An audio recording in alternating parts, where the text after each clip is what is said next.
غافل مباش، غافل مباش، بندکی عمرت دوباره نیست.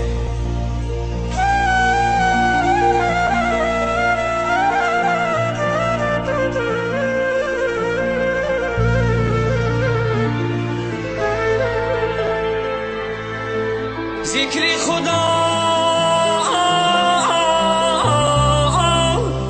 ذکر خدا، بگو کی از مرگ چاره نیست.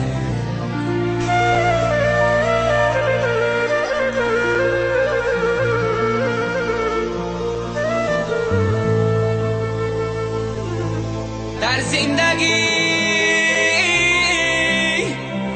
در زندگی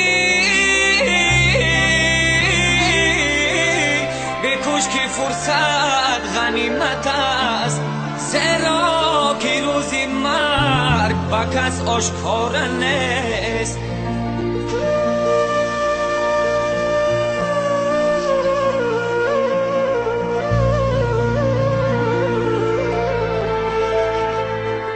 نه دولت و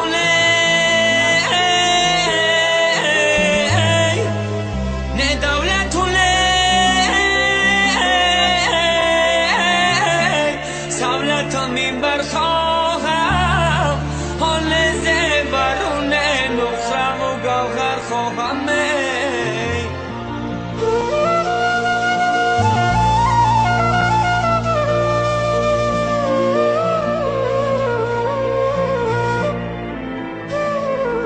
بالای سری، بالای سری چهار فرزندی پدر، پاینده و جاویدان مادر خواهم.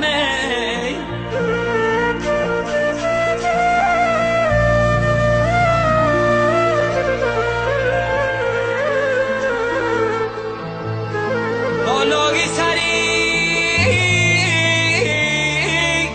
بالای سری چهار فرزندی پدر، پاینده و جاویدان مادر خواهم.